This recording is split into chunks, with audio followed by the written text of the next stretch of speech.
तो काहे उड़ाया आप थरूर साहब को? तो जैसे ही ज्योतिरादित्य सिंधिया ने वो टोपी उठा के पहनी, पीछे बैठे रविशंकर प्रसाद तो हंसी में ही बोलते हैं कि सिंधिया जी ये टोपी ना आपके सिर पे ज्यादा टिकेगी नहीं। उनके घर पे एक पार्टी थी, एक दावत था और उसमें सर हाँ बोलो मौसमी, चलते चले जा रहे।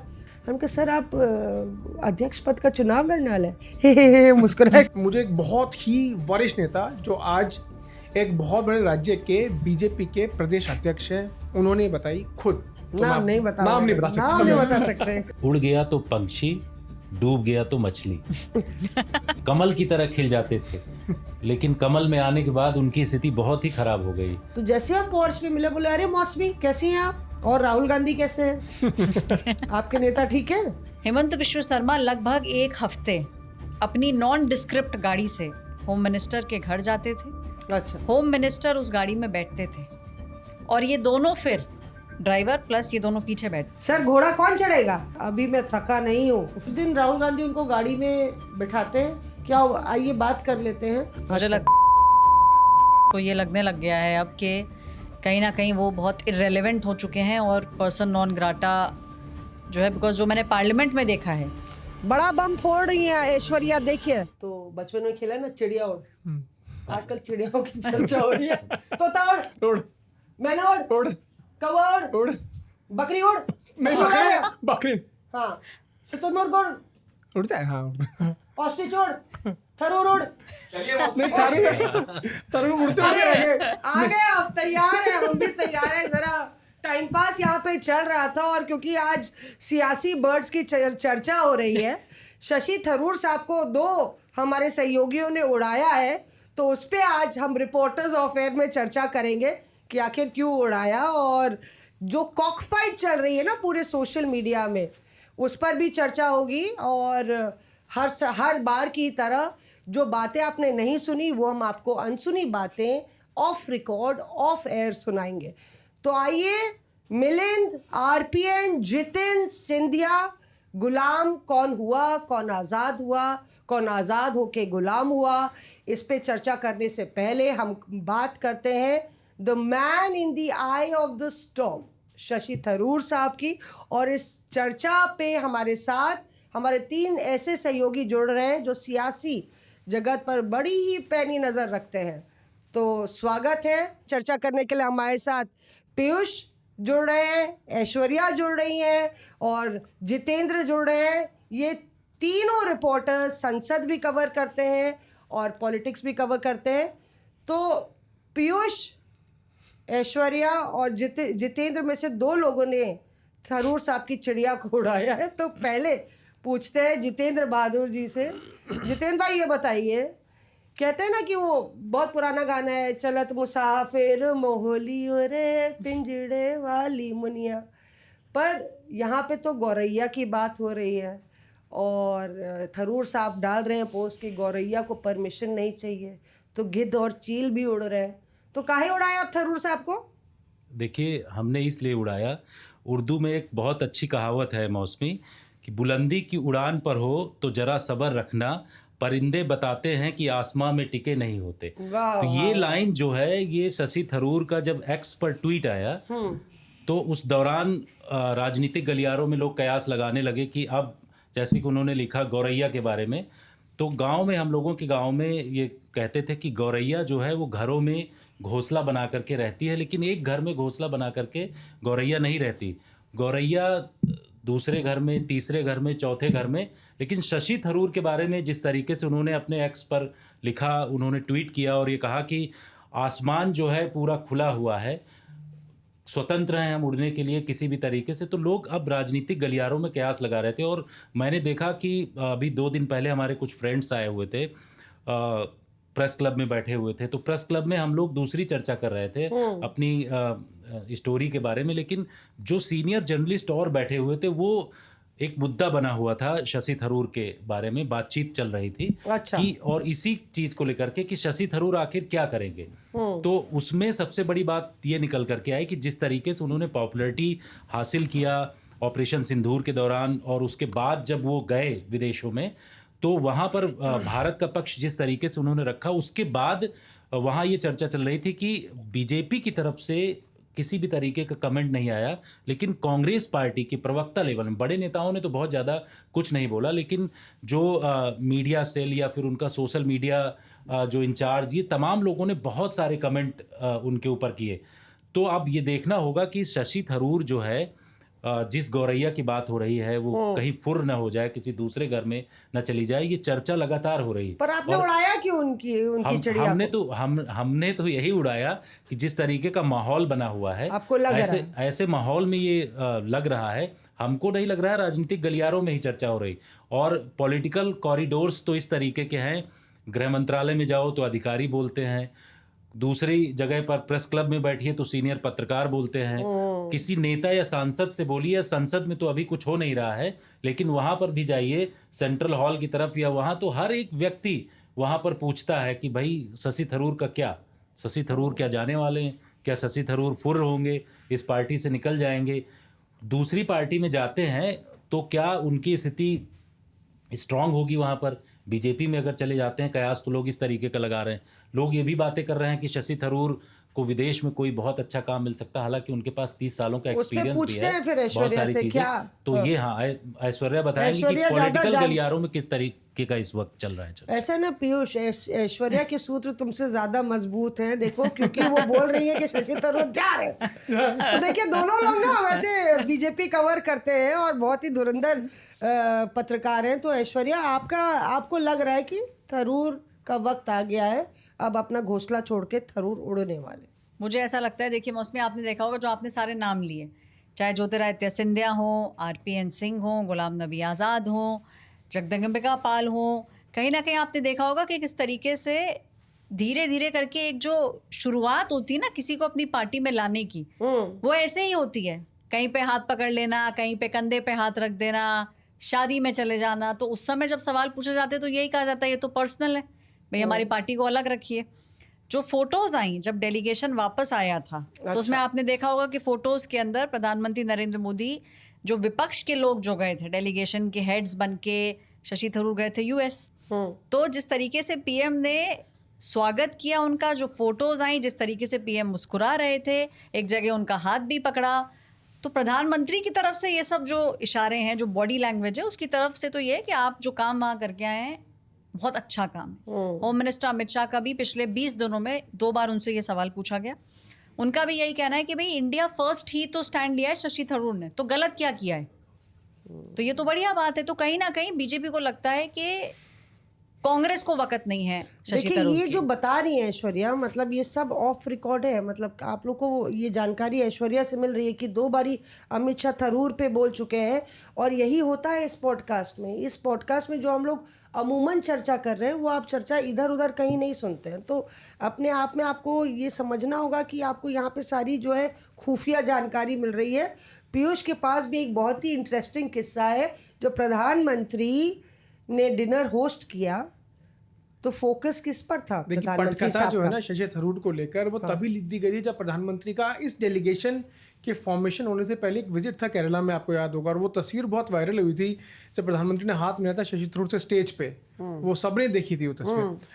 उसके बाद जब डेलीगेशन फॉर्म होता है और जब डेलीगेशन जाता है और वापस आता है, तो मेरी बात हुई एक वहाँ पर मौजूद सांसद हैं, बहुत वरिष्ठ नेता हैं, उन्होंने बताया कि प्रधानमंत्री का फोकस बीजेपी के सांसदों से ज्यादा विपक्ष के सांसदों पे था। और उनमें भी उन विपक्ष के सांसदों में भी थरूर और गुलाम नबी आजाद के ऊपर ज्यादा G23 पे था। अब क्या हुआ कि गुलाम नबी आजाद जो है, उनकी तबीयत खराब हो गई थी बीच में, वापस उनको आना पड़ा था। तो पहले तो उनके बारे में, उनके स्वास्थ्य के बारे में जानकारी ली।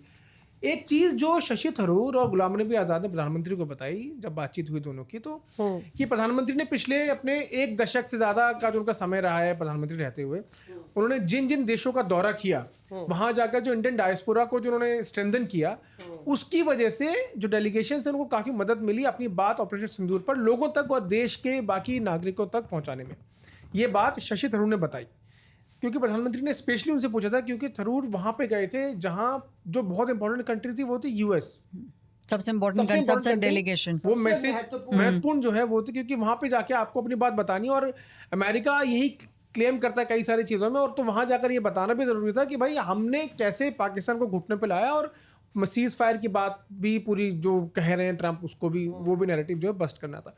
तो इस चीज़ को लेकर चर्चा हुई, तो शशि थरूर से पूछा, थरूर ने अपना एक्सपीरियंस शेयर किया, क्योंकि थरूर के लिए भी फर्स्ट टाइम ये बहुत बड़ा एक्सपीरियंस रहा उनके लिए। और उसके बाद गुलाम नबी आज़ाद से उनके स्वास्थ्य के बारे में बात की, सुप्रिया सूले से बात की क्योंकि शरद पवार की भी तबीयत खराब है, उनके बारे में जानकारी ली। प्रियंका चतुर्वेदी के पिताजी की भी तबीयत खराब है, उनके बारे में भी जानकारी ली। इन सब तरह की जो बातें हैं वो वहाँ पर हुई। और उसके बाद प्रधानमंत्री ने ना सिर्फ उनका एक्सपीरियंस जाना, बल्कि उनके परिवार में पिछले कुछ दिनों में जो चीज़ें हुई, उनकी परिवार से क्या बातें होती थी विपक्ष के नेताओं की जब वो अपने डेलीगेशन टूर पे विजिट पे थे, इन सब चीज़ों को लेकर चर्चाएं हुई। मतलब कि उनकी जो पॉलिटिकल हेल्थ भी जानने की कोशिश एक तरीके से, मतलब इम्पोर्टेंट ये कि बीजेपी के साथ हेल्थ के साथ साथ बीजेपी सांसद भी वहाँ पे काफी ज्यादा संख्या में, लेकिन ज्यादा फोकस विपक्ष के सांसदों पे। बेचारे बीजेपी के सांसद तो ऐसे ही हाथ मल के रह गए होंगे कि पीएम के साथ ज्यादा स्पॉटलाइट पे नहीं आ वो रहे। तस्वीरें भी आई हैं जिसमें पीछे खड़े सब लेकिन मौसमी आगे जो फ्रंट लीड में सारे विपक्ष के सांसद शशि थरूर, गुलाम नबी आजाद, मनीष तिवारी, वो तस्वीर बड़ी वायरल है। मनीष तिवारी पूरा झुककर उन्हें एक्सप्लेन कर रहे हैं कि उनका कैसा एक्सपीरियंस रहा। लेकिन मौसमी ये इम्पोर्टेंट है, जैसे आप तो कांग्रेस इतने सालों से कवर करती हैं, एक कहानी जो है हमने जो राजनीतिक गलियारों में सुना, कई सांसदों से भी बातचीत किया कि बीच में अभी एक बड़ा सर्वे हुआ था केरल को लेकर के। केरल में शशि थरूर की स्थिति ऐसे क्यों हुई, आखिर उनकी पार्टी में या फिर दूसरी पार्टियों के लोग ऐसा क्यों? तो जो हमको बताया है उन लोगों ने, उन्होंने ये बताया कि जो सर्वे हुआ था उस सर्वे में सबसे पॉपुलर नेता के तौर पर शशि थरूर वहाँ पर आए। उसमें से बीजेपी के भी नेताओं, अलग अलग पार्टियों का हुआ था। यूडीएफ जो वहाँ जिसकी सरकार है अभी, उस पार्टी से भी ज़्यादा उनकी पॉपुलैरिटी है। तो शशि थरूर ने 40-45 मिनट तक राहुल गांधी से मुलाकात की, आपको ज़्यादा जानकारी होगी।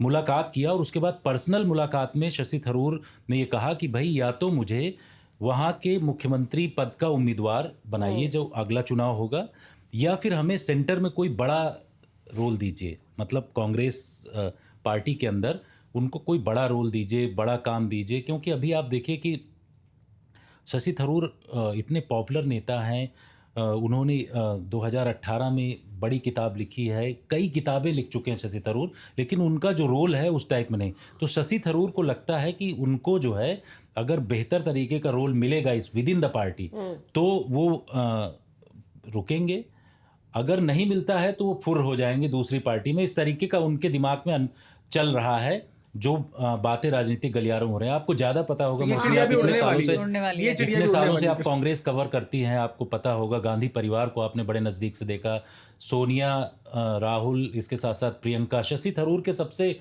करीबी रिश्ते रहे हैं। हाँ। क्या चल रहा है इस समय उसमें? नहीं, बहुत ही मतलब कि देखिए, मुझे याद आता है, अगर फ्लैशबैक में जाऊँ और मैं किस्सों की बात करूँ तो थरूर साहब के कई तस्वीरें मेरे सामने, झलकियाँ उनकी आती हैं उनके पॉलिटिकल करियर की। थरूर साहब का एक कोट था जो उन्होंने पहले दिया था कि India matters to me and I want to matter to India. उससे आप समझ लीजिए कि थरूर साहब जो करियर डिप्लोमेट रहे हैं 30 साल और विश्वविख्यात लेखक हैं, किताबें उनकी बड़ी पॉपुलर हैं। किसी को ये शायद याद ना हो कि मुझे याद है कि 2013 में जब हम थरूर साहब को कवर करते थे, मंत्री थे वो, राज्य मंत्री, वो सबसे पॉपुलर पर्सनालिटी थे। तब ट्विटर होता था, सोशल मीडिया पे उनके सबसे ज़्यादा फॉलोअर्स थे। उनको ओवरटेक किसने किया? प्रधानमंत्री नरेंद्र मोदी ने। तो तब शशि थरूर की पॉपुलैरिटी, और मुझे अभी भी याद है जब वो ट्विटर पे अपने वो शब्दकोश डालते थे तो वो किस तरह से वायरल होता था। एक उनका मुझे एक लंबा सा शब्द याद है जो हम लोग एक कांग्रेस ऑफिस में बैठे हुए थे और सब लोग डिकोड करने की कोशिश कर रहे थे कि आखिर इसका क्या मतलब है, मतलब समझ में ही नहीं आ रहा था।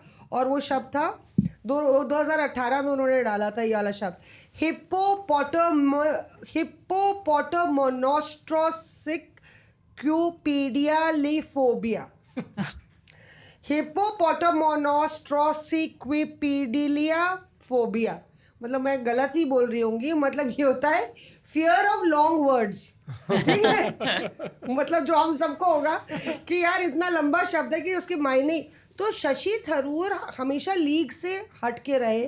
जब वो कांग्रेस कार्य समिति की बैठक में भी आते हैं और हम देखते हैं वो अपना स्टैंड लेने से, और गांधी परिवार में सोनिया गांधी से उनके बहुत ही अच्छे संबंध हैं। जब वो चाहते थे, एक दौर था कि जब शशि थरूर चाहते थे तो उनको अपॉइंटमेंट मिल जाता था।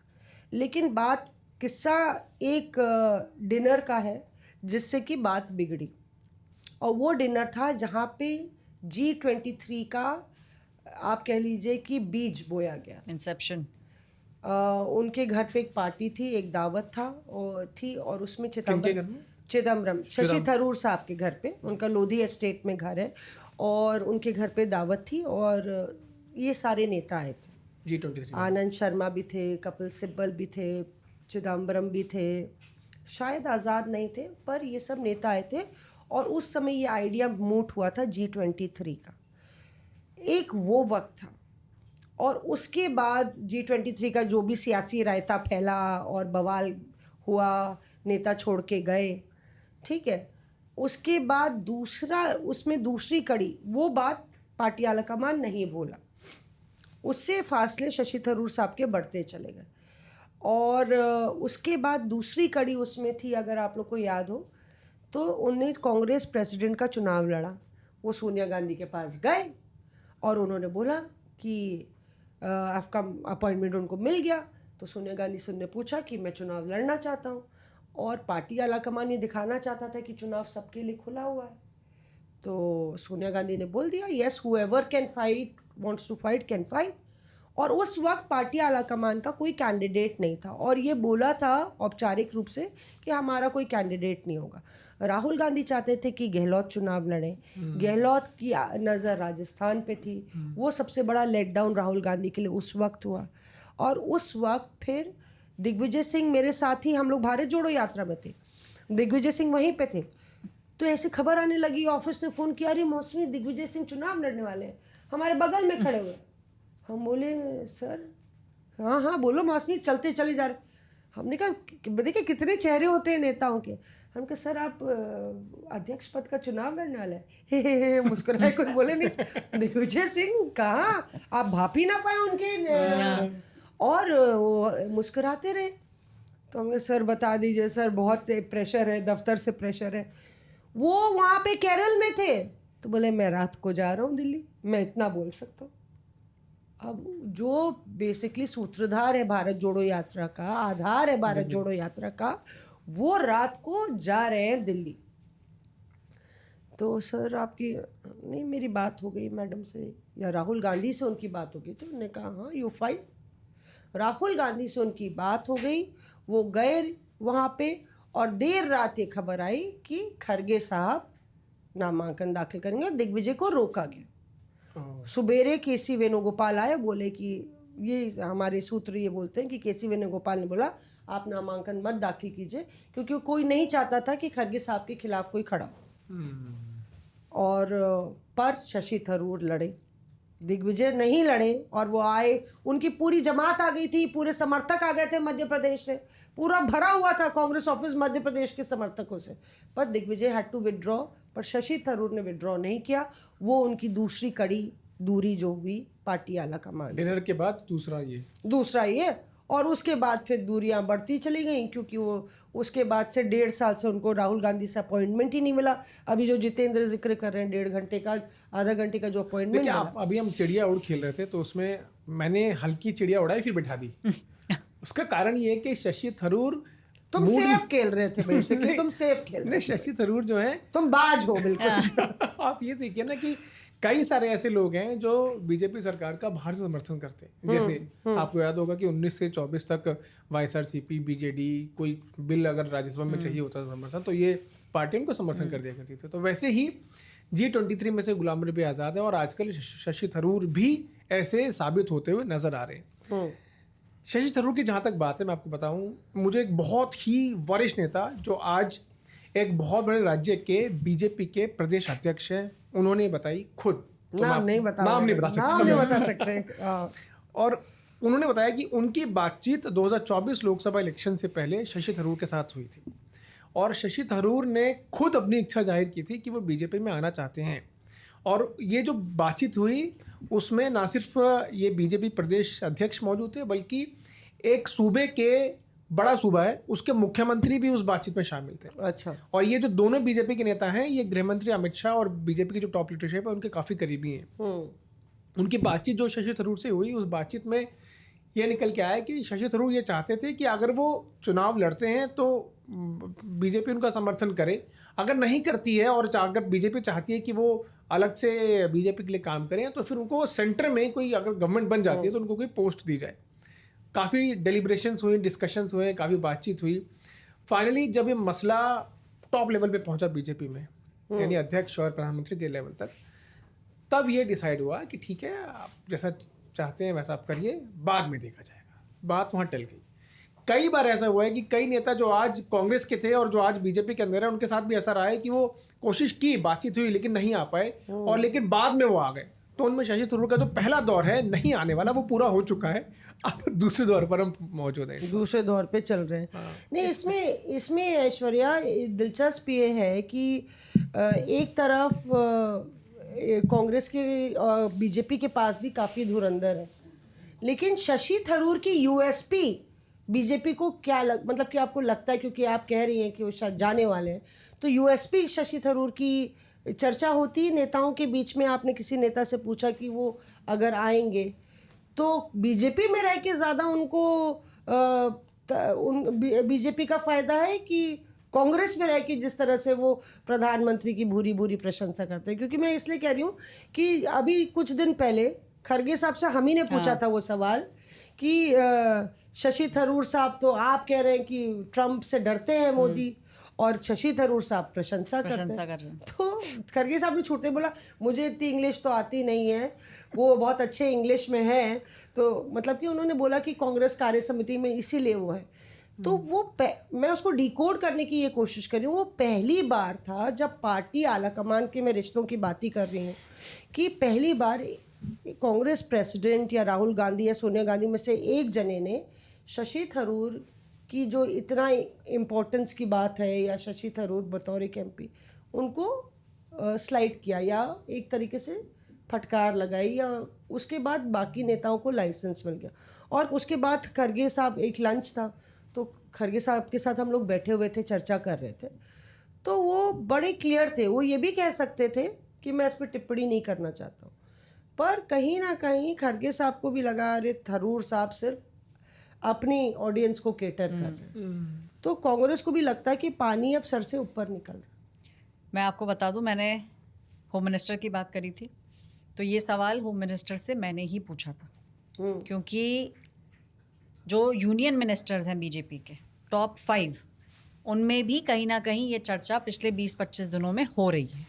कई लोग खुश नहीं होंगे ना भाई थरूर आ गए तो, क्योंकि अब कहीं ना कहीं बीजेपी को ऐसा लगने लगा है कि मतलब ये इम्पोर्ट एक्सपोर्ट की, मतलब ये क्या हो रहा है भाई। कई सारे ऐसे नेता हैं, संघ से भी जुड़े हुए हैं, 30-30 सालों से बीजेपी के साथ जुड़े हुए हैं, फिर आप एक लेटरल एंट्री देखते हैं, ऑलरेडी इतनी एंट्रीज देख चुके हैं।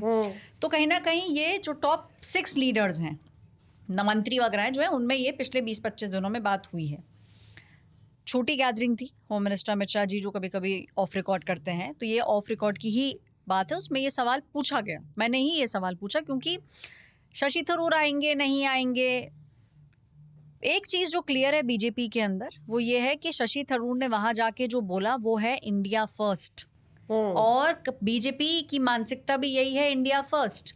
मेरा सवाल था कि जो शशि थरूर ने वहाँ जाके बोला, हिंदुस्तान की फेवर में बोला, उस पर होम मिनिस्टर ने मुझे टोका, कहते हैं मैं जो आपने पूछा है इसको थोड़ा ट्वीक कर दूंगा, बदलता हूँ इसको। आपको हिंदुस्तान में रह के भी हिंदुस्तान की बात करनी चाहिए, बाहर रह के भी हिंदुस्तान की बात करनी चाहिए। तो कांग्रेस पार्टी तो ये समझ नहीं पा रही है कि जो ये लोग वहाँ जाके बोल रहे हैं ये कितना फ़ायदेमंद है कांग्रेस पार्टी के लिए। अगर ये जाके उल्टा बोलते, पाकिस्तान की तारीफ करते, तो भारतीय जनता पार्टी के लिए मुद्दा होता। उन्होंने कहा तो मुद्दा ही नहीं बना। कहीं ना कहीं शशि थरूर ने जो बोला इंडिया फर्स्ट, अलाइन कर दी दोनों बातें, कि भाजपा तो हमेशा से इंडिया फर्स्ट थी, कांग्रेस भी इस समय इंडिया फर्स्ट, कांग्रेस के बड़े नेता भी वही बात कर रहे हैं, और आपको इस चीज़ को इसी तरीके से रखना चाहिए। टॉप लेवल तो खुश है, ऊपर के 3 आप भाजपा के नेता पकड़ लीजिए, लेकिन उसके नीचे का जो है 5, अच्छा। वो अनकंफर्टेबल हो रहा है, क्योंकि कहीं ना कहीं हिंदी हो, इंग्लिश हो, आपने भी इतने इंटरव्यूज किए हैं शशि थरूर के, मैंने भी पार्लियामेंट में किए हैं, वो 30 सेकंड्स में ऐसी बात बोल जाएंगे जो आपको पता है कि हाँ भाई यही बोलना था आपको। तो वो जो फ्लेयर है उससे कहीं ना कहीं बीजेपी के बाकी नेताओं को थोड़ा सा लगता है कि लाइमलाइट ना शशि थरूर कहीं ले जाएं। बिल्कुल, ये बात आपने सही की कि फ्लेयर है। मुझे याद है भारत जोड़ो यात्रा में भी शशि थरूर साहब जब यात्रा में चल रहे थे केरल में, और उस वक्त चर्चा चल रही थी कौन अध्यक्ष की नामांकन की, तो शशि थरूर साहब को मीडिया का फोकस लगातार मिलता था। तो एक किस्सा मुझे, वो उनकी कॉन्स्टिट्यूंसी थी तिरुवनंतपुरम, वहाँ पे राहुल गांधी की यात्रा निकली। मुझे वो तस्वीर याद है, थरूर साहब अपनी हैट पहने हुए हैं यूँ ऐसी वाली, उसमें कांग्रेस का सब लोग अलग हैट पहने, वो अपनी हैट पहने हुए हैं, थरूर के आगे पीछे सेल्फी लेने के लिए। एक तरफ राहुल गांधी का रेला था और थरूर का भी करिश्मा केरल में बहुत है, और उनका जूता जो है ना, वो जूता जल्दी वो मतलब वॉकिंग शूज़ पहने हुए थे, तो इतना मतलब एक बीच में उनका जूते पे ही चढ़ गया कोई इंसान, तो उनका जूता ही निकल गया।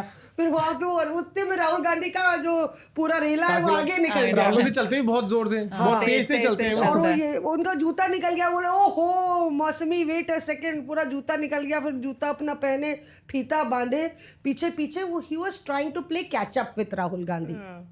ही was not in the thick of things, वो साइडलाइंस में राहुल गांधी के साथ जुड़ने की कोशिश उनकी वहीं से चल रही है। तो जैसे कि कहते हैं ना कि एक परिंदा आसमान में है, तीर हर शख्स की कमान में है, जिसे देखो वो है चुपचाप सा, जिसे देखो वो है चुपचाप सा, ऐसा लगता है कि हर शख्स इम्तिहान में।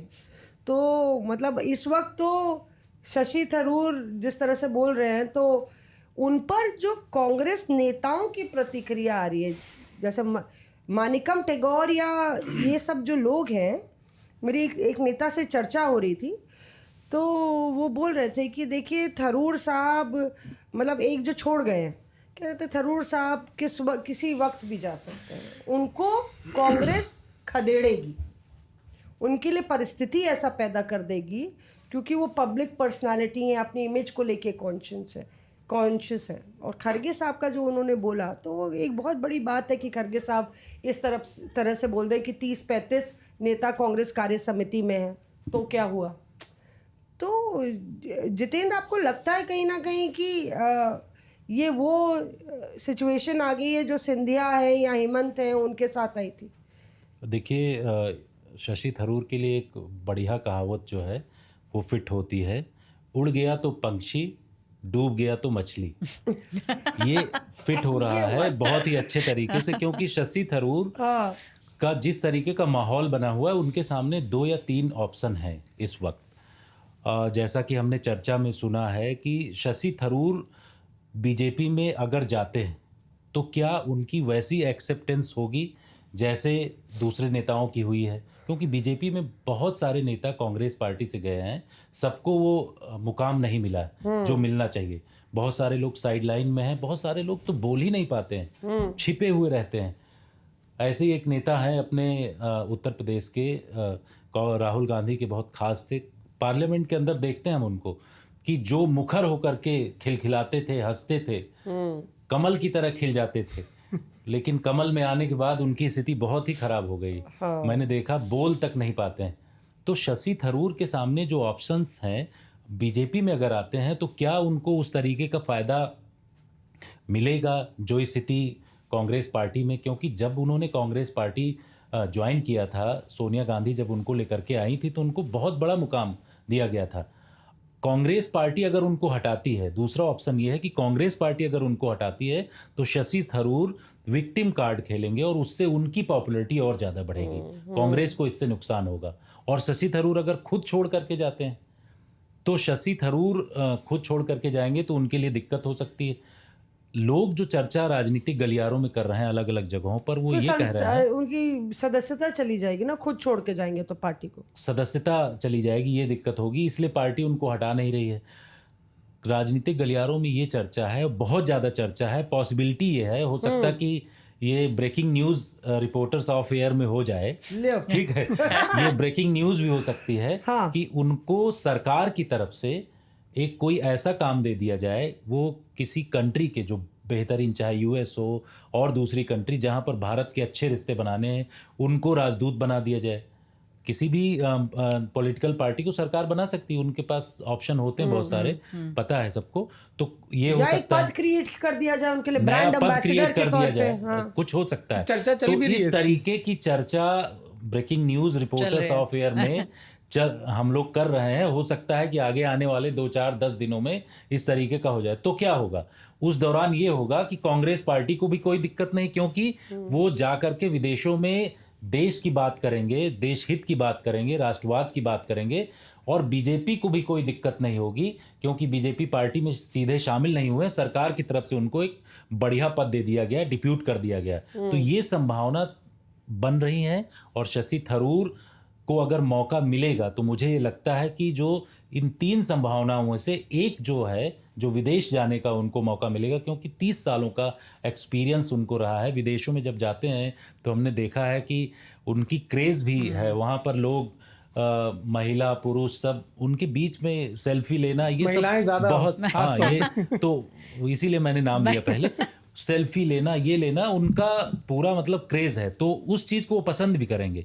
30 सालों तक यूएन में काम भी किया उन्होंने, सेक्रेटरी के तौर पर। वहाँ पर मैडम सोनिया गांधी वहीं से उनको लेकर के आई थी। और एक वाकया और भी पता है कि हमने किसी से सुना ही है बातचीत के दौरान, उन्होंने बताया कि जब पहली बार शशि थरूर आए थे तो इंडिया गेट का जो सर्कल है, उस सर्कल पर नेवी का गेस्ट हाउस है, वहाँ पर रुके हुए थे शशि थरूर। तो उनसे जब कुछ पत्रकारों, सीनियर जर्नलिस्ट हैं, उनसे बात कर रहे थे, तो उन्होंने बताया कि जब मैंने उनसे पूछा कि भाई आप वहाँ से आ गए इतना बड़ा पद छोड़ करके, क्या होगा?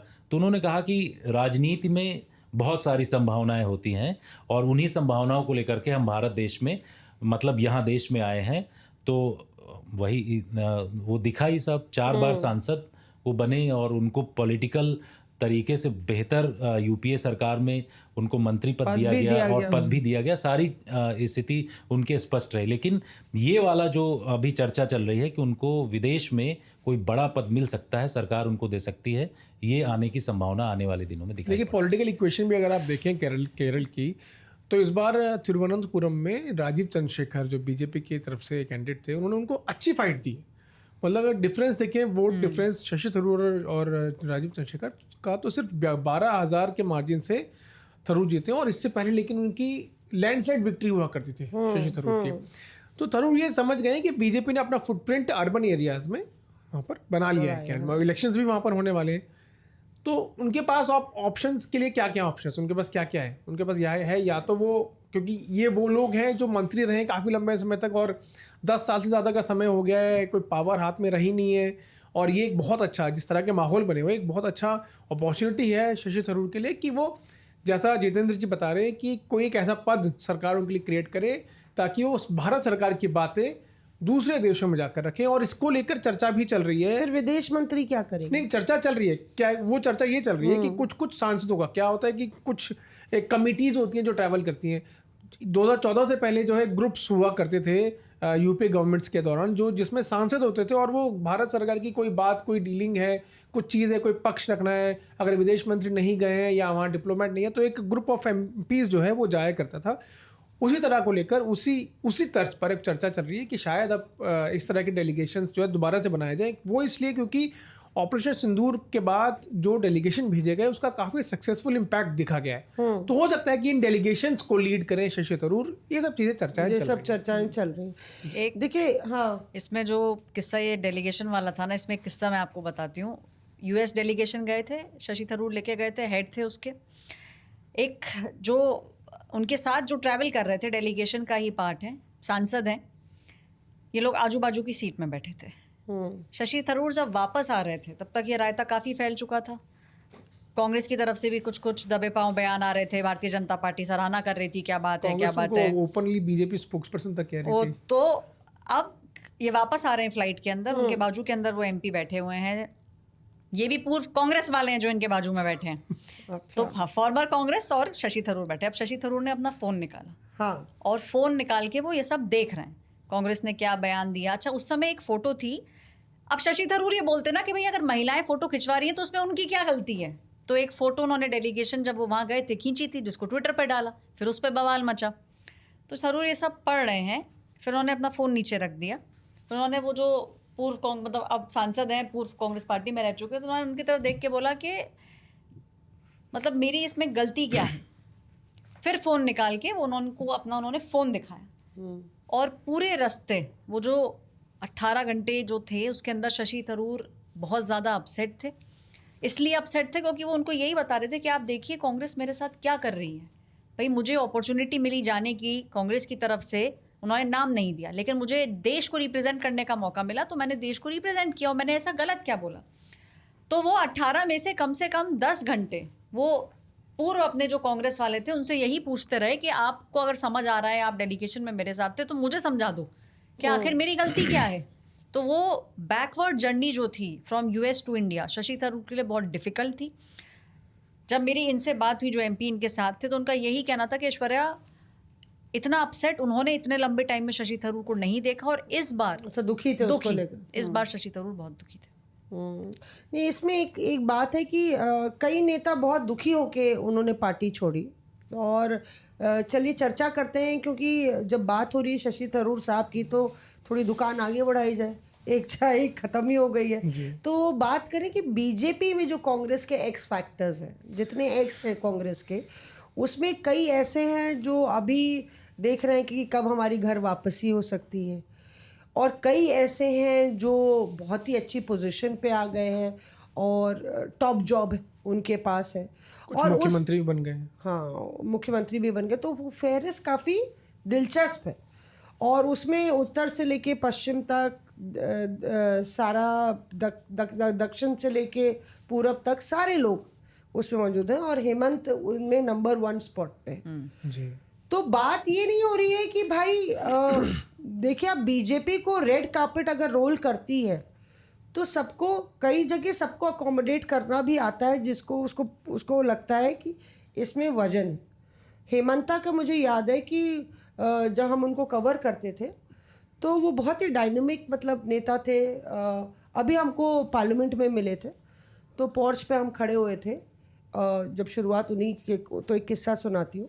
तो हम खड़े हुए थे, तो हमें लगा कि जाए मिले कि नहीं मिले, 4-5 साल हो गया है छोड़े हुए भी पार्टी, वो चले गए, तो जाए मिले कि नहीं, क्योंकि 2011 से हेमंत बोलने लगे थे, के बाद से बोलने लगे थे कि उनको मुख्यमंत्री दावेदार बनाया जाए। गोगोई से उनकी इसी बात को लड़ाई थी, और गौरव गोगोई की एंट्री हो गई थी, इससे खटास आ गई थी तरुण गोगोई और हेमंता के बीच में, और बार बार वो राहुल गांधी से टाइम मांगते थे।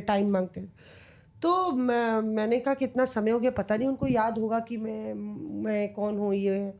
तो जैसे हम पोर्च में मिले, बोले अरे मौसमी कैसी हैं आप, शार्पनेस देखिए नेता की, कैसी हैं आप, और क्या चल रहा है। मैंने कहा, कहते हैं मैं देखता रहता हूँ आप कवर करती हैं, और तो मैंने कहा सर, और राहुल गांधी कैसे हैं आपके नेता ठीक है, मतलब जिसको आप कवर करती हैं वो नेता ठीक है।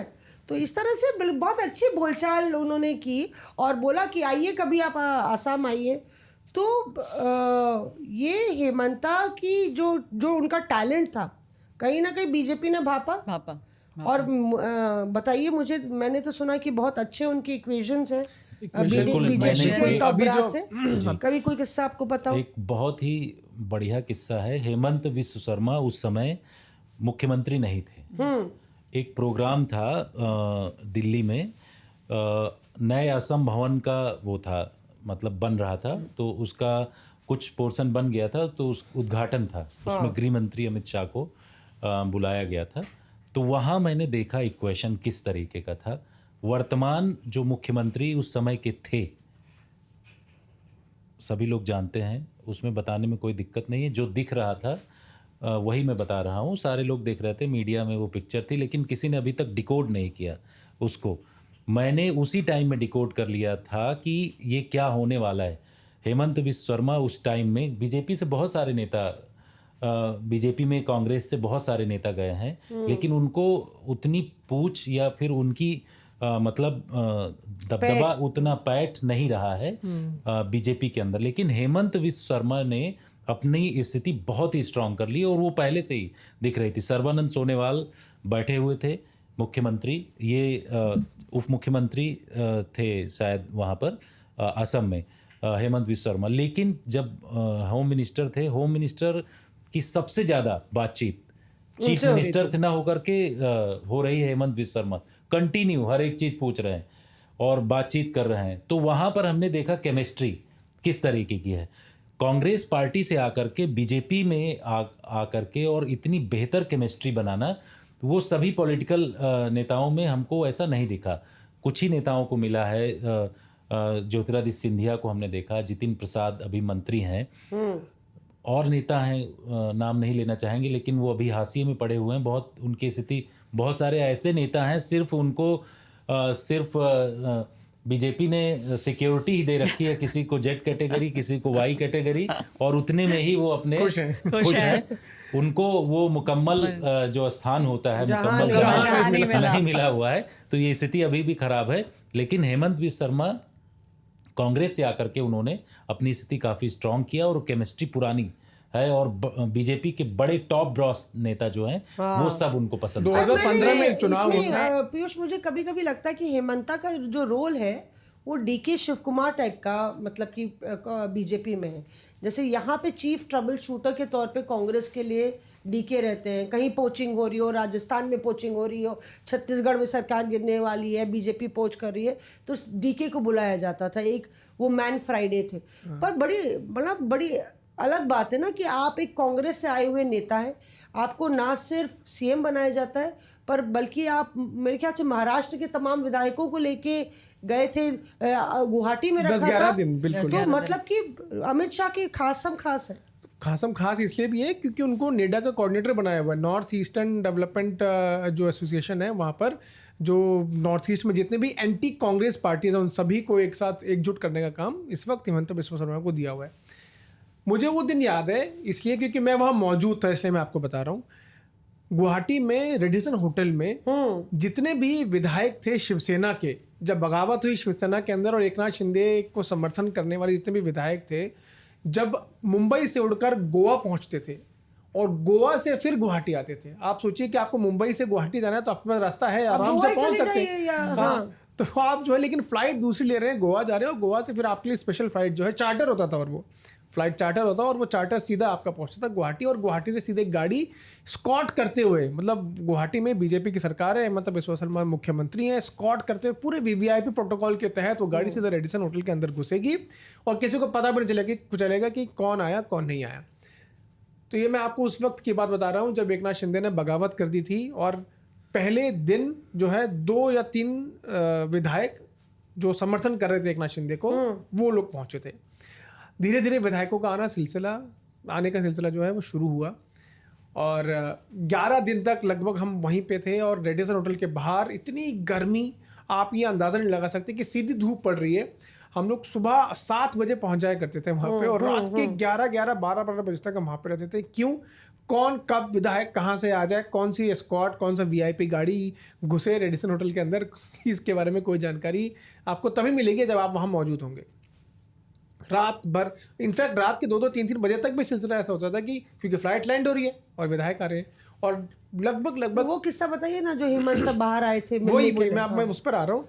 इसी के दौरान जब हम लोग सुबह से लेकर शाम तक खड़े रहते थे, तो ये बात पता चली हेमंत बिस्व शर्मा को कि भाई रेडिसन होटल तो चलिए ठीक है, विधायक पहुँच गए अंदर, और उन जो भी चल रही है बैकडोर डीलिंग्स चल रही हैं एकनाथ शिंदे की या बीजेपी की आपस में बातचीत जो चल रही है, वो तो अलग बात है।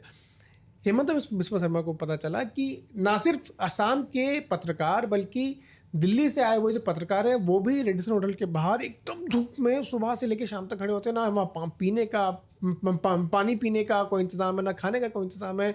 आसपास होटल, वहाँ से 10 किलोमीटर दूर तक होटल जो है वहाँ पर जो होता था, क्योंकि मेन हाईवे पे वो होटल है। तो हेमंत बिस्व शर्मा ने क्या किया कि वो आए, सबसे पहले एक पत्रकार, ये नहीं कि वो आसाम के हैं या लोकल हैं, ये वो नेशनल है, सबसे पूछा कि आप कैसे हैं, क्या हालचाल, क्या खाया क्या नहीं खाया। उसी वक्त वहाँ पे जितने भी ऑफिशियल्स थे उनको ये साफ निर्देश दे दिए गए कि जितने भी यहाँ पर पत्रकार मौजूद हैं सबके लिए पीने का पानी, सबके लिए खाने के लिए खाना, सुबह से लेके शाम तक 3 बार खाना हम लोगों को पैक्ड खाना, एकदम बढ़िया फ्रेश खाना जो है वो प्रोवाइड वहाँ पर कराया गया ताकि हमारी रिपोर्टिंग में, कवरेज में कोई प्रॉब्लम ना हो। वहीं पर जब वो जाने लग गए तो एक हमारे पत्रकार साथी हैं जो इस वक्त एक दूसरे संस्थान में हैं, उनको प्यार से लोग गोलू कहते हैं, उनका पैर जो है वो सूज गया था। एक्चुअली क्या है कि सुबह से लेके शाम तक बैठे हुए हैं। हाँ। अब उम्र भी हो जाती है कुछ लोगों की। हाँ। तो वो उम्र दराज आदमी, कुछ लोगों की उम्र होती है पीयूष की, तो हमारी नहीं हो रही है। नहीं काम करते रहते हैं, काम करते करते तो उम्र दराज है वो, तो उनका पैर जो सूज गया। जो है ना वो समझ जाएंगे किनके बारे में तुम बता रहे हो, और छड़ी गोलू लेके के तुम्हारे गुल्लू निकल आया। गोलू के गुल्लू निकला। पत्रकार तुम्हें ढूंढेंगे फिर चश्मे से अपने। वो अब क्या है मौसम शशि- की, फिर सुबह हुआ से क्या? लेके शाम तक बैठे हैं। हाँ। गर्मी इतनी, पीने का पानी नहीं मिल रहा। कुछ लोग की उम्र हो गई है। अच्छा, हमारी भी उम्र हो गई, तुम्हारी नहीं हुई है। नहीं मतलब ये देखे, ये होता है ना कि मार्गदर्शक मंडल में हमको डालने का प्लानिंग ये पीयूष की चल रही है। शशि थरूर की भी 69 हो गई। हाँ, ये तो अभी तो उनकी नई न्यू ओपनिंग शुरू होने वाली है। अभी केरल में होने वाली कि नहीं उसमें भी चर्चा करेंगे, तो बात कंप्लीट तो करिए। बात किस्सा। कंप्लीट करूँ हाँ, तो हाँ। उनका पैर सूज गया। तो हिम्मत विश्व शर्मा को पता चला कि वो उनका पैर सूज गया, और उनकी और हिम्मत विश्व शर्मा की आपस की ट्यूनिंग बहुत अच्छी है। उन्होंने बुलाया, उनको बिठाया और इंश्योर किया कि उनका पैर का जो प्रॉब्लम है वो जल्द से जल्द ठीक हो, और स्पेशलिस्ट डॉक्टर को दिखाया। और पहले वो सब कुछ ठीक करने के बाद फिर सब इंतजाम जो जरूरी थे वहाँ पे जर्नलिस्ट के लिए वो सभी किए। तो हिम्मत विश्व Sharma is a man who is known for loving everyone. मतलब वो ये कहते हैं कि उनकी AIUDF के जो बदरुद्दीन अजमल है उनसे भी रिलेशंस बहुत अच्छे, जबकि आपस में जो है पॉलिटिकल रिलेशन उनके खराब राहुल गांधी से हुए, और उसी के बाद सारी बात बिगड़ गई, क्योंकि वो बैठक की बात बार बार चर्चा होती है कि बार बार अपॉइंटमेंट वो मांग रहे थे। और राहुल गांधी का ये है कि देखिए, राहुल गांधी भी 55 साल के हो गए हैं, अभी हाल ही में उन्हें अब तक 55 हुए हैं। और वो पारी में उनका जो सियासी सफ़र रहा है राहुल गांधी का, उसमें जो आप बात कह रहे हैं ना पीयूष की, कई उनकी जो सबसे करीबी लोग थे वो उनको छोड़ के चले गए, जो उनके लेफ्टिनेंट्स थे जो विश्वास के पात्र थे। तो हेमंता भी उस कड़ी में थे। कई बार उन्होंने अपॉइंटमेंट मांगा, और बाद में हेमंता ने ये बोला भी कि अपने कुत्ते पे ज़्यादा ध्यान था राहुल गांधी का, बिस्किट खिलाने पर, ना कि आसाम के मुद्दों पे चर्चा करने पर। लेकिन वो तब जब उनका सियासी सफ़र अलग हो रहा था, तो वो इस तरह की बातें भी राहुल गांधी को कई बार सुननी पड़ी। पर सबसे इनमें से जो करीबी थे, क्योंकि हम लोग एक्स फैक्टर्स की बात कर रहे हैं, उसमें ज्योतिरादित्य सिंधिया, जो आपने बताया ना कि हेमंता की, सिंधिया भी उस तरीके के थे कि मुझे याद है एक कांग्रेस कार्य समिति में एक शख्स है जो गांधीज के बाद आ सकता था, मतलब एंट्री करता था। अगर 2 बजे की मीटिंग है, तो सभी लोग पहले आ जाते थे। लास्ट में अगर राहुल गांधी अध्यक्ष थे तो राहुल गांधी आते थे, खरगे साहब थे तो, पर राहुल गांधी या सोनिया गांधी के दौर में सिंधिया थे। तो एक जना जो CWC शुरू, कांग्रेस की हाईएस्ट डिसीजन मेकिंग बॉडी है, उसके शुरू होने के बाद कोई आ सकता था, तो वो थे ज्योतिरादित्य सिंधिया। वो आते थे, अपना कैजुअली एंटर करते थे।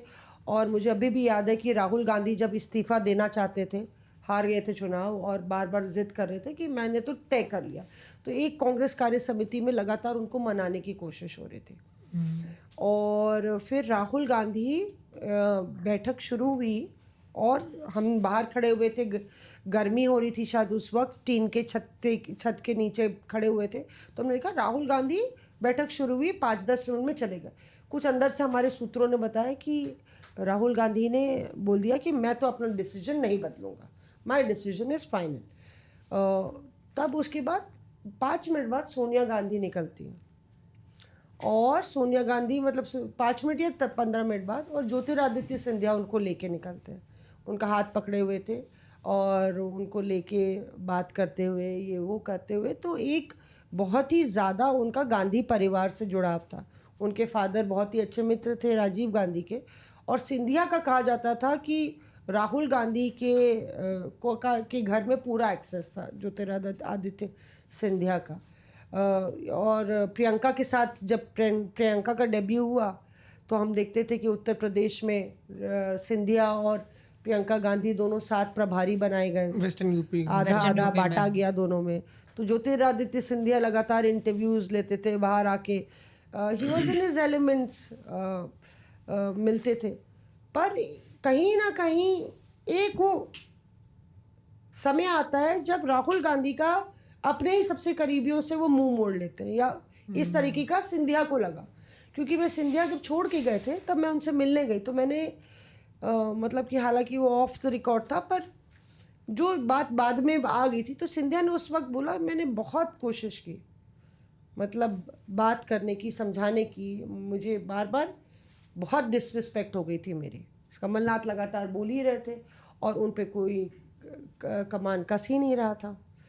तो इस वजह से, लेकिन आप देखिए कि उनकी एंट्री होती है बीजेपी में Last और nail in- वो ब्लू आइड बॉय हो जाते हैं पीएम मोदी के। Last nail in the coffin वो था ना, जब कमलनाथ जी ने कह दिया था सिंधिया को कि अगर उनको सड़कों पर उतरना है तो उतर जाएं, और उसके बाद फिर सिंधिया ने 19-22 विधायक जो हैं उन्होंने मध्य प्रदेश के अंदर जो है सबके सब जो सिंधिया समर्थक थे। वो तो कहानी रही पीयूष। पर देखिए कांग्रेस में कोई कुछ ऐसे ही नहीं कहता है। अगर कमलनाथ लगातार सिंधिया का अपमान कर रहे थे तो उनको कहीं ना कहीं लाइसेंस मिला था, और एक पार्टी आलाकमान में ये फीलिंग है कि हमने फलाना नेता को बहुत कुछ दिया, हमने जितिन प्रसाद को मंत्री बनाया, हमने आरपीएन को ये दिया। समय का पहिया है ना, आप किसी को कुछ बनाते हैं या किसी को मंत्री पद मिलता है या कुछ होता है तो वो आपकी भी ज़रूरत है ना, सिर्फ उस नेता की चाहत नहीं है। आप एक सरकार चला रहे हैं, आपको चेहरे चाहिए, आपको फायर ब्रांड चेहरे चाहिए, और यहाँ पे वो तस्वीर हम चर्चा करते हैं, जैसे हमने सिंधिया की तो एक तस्वीर बहुत वायरल होती है हर बार, उसमें एक कड़ी रह गया है, ज्योतिरादित्य सिंधिया, जितिन प्रसाद, आरपीएन सिंह और मिलिंद देवरा, ये 4 खड़े हुए हैं उसमें, और उसके साथ खड़े हुए हैं सचिन पायलट।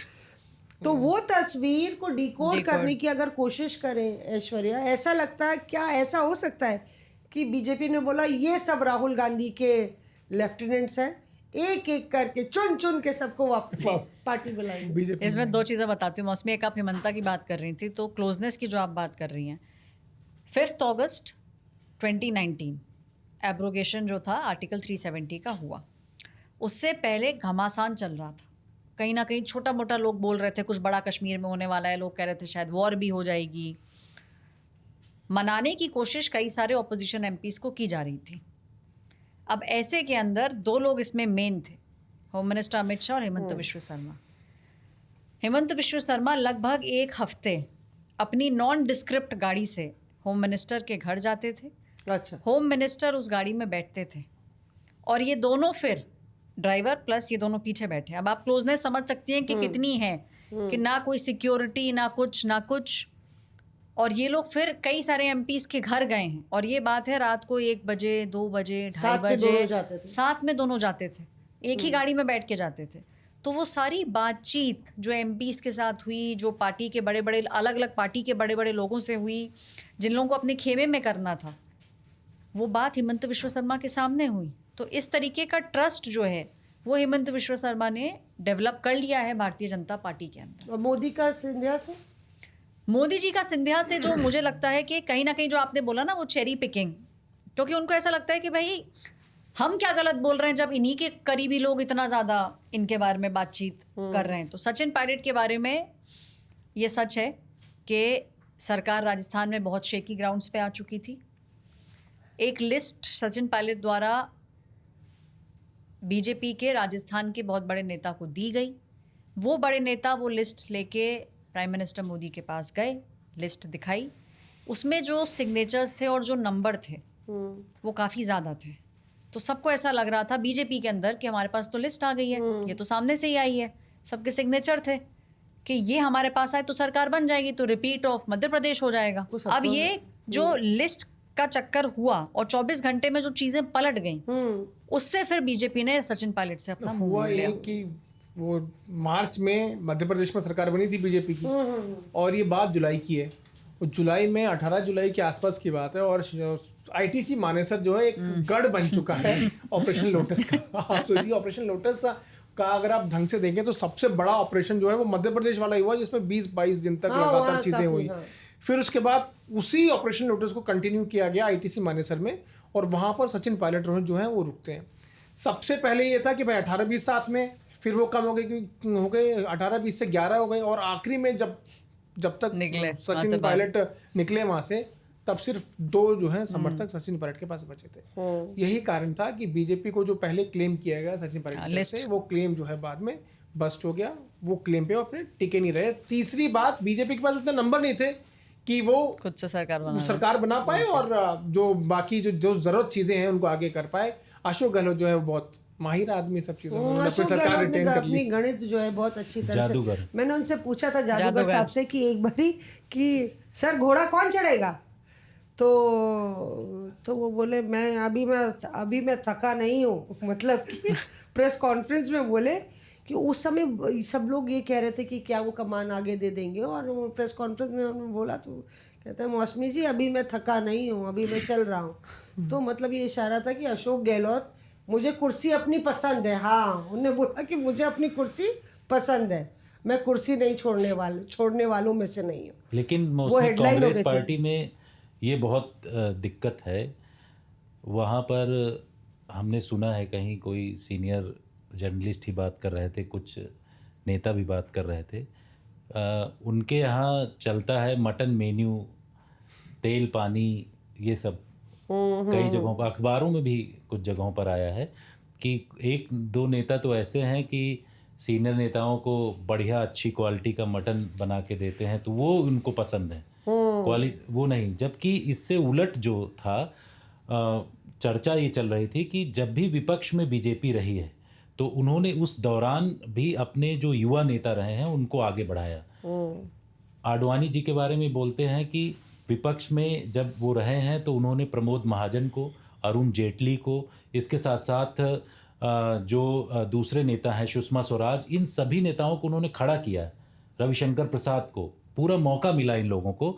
लेकिन कांग्रेस पार्टी में ऐसा नहीं होता है। जब भी कोई या तो बहुत करीब है या बहुत नज़दीक पहुंच जाता है गांधी परिवार के, तो मौका उसको मिलता है। ये लोग छिटके क्यों हैं?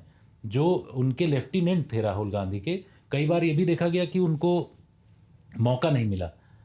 चर्चाएं यहाँ तक थी कि भाई आरपीएन सिंह को अगर देखा जाए तो आरपीएन सिंह बहुत करीब थे, हम लोग जानते थे कि एकदम उनके किचन कैबिनेट तक सब जगह लोकेशन में पहुँचते थे, सारा चीज़ उनके सबसे, लेकिन उनको उस तरीके का मौका नहीं मिला।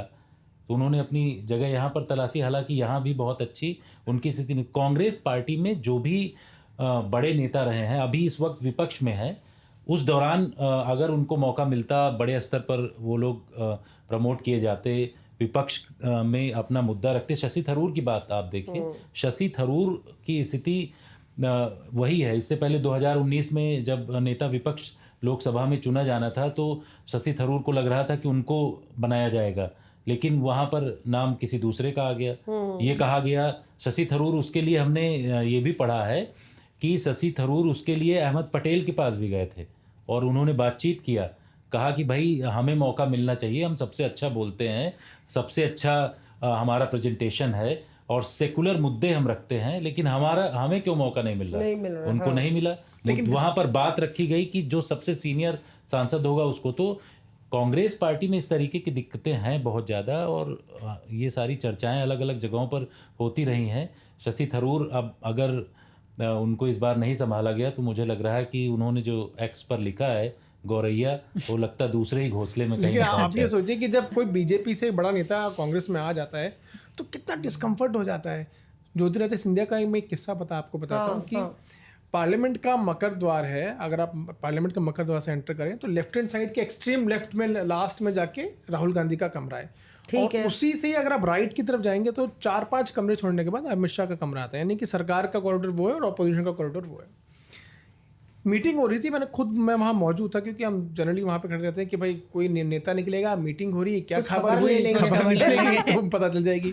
तो उसी लिए हम खड़े थे, तो मैं और मेरे कुछ साथी वहाँ पे खड़े थे। तो सर्बानंद सोनोवाल मिलके निकले और उसी के 5 मिनट बाद ज्योतिरादित्य सिंधिया अमित शाह से मिलके निकले। जैसे ही सिंधिया चलते बहुत तेज़ हैं, जितना तेज़ राहुल गांधी चलते हैं उतना ही तेज़ सिंधिया भी चलते हैं, और अपना गमछा इधर वो वैसे बांध के, गर्मी का मौसम था ऐसा, अभी भी कुछ इससे पहले, इस पहले का सेशन उसी की बात मैं आपको बता रहा हूँ, तो ऐसे गमछा डाला हुआ था।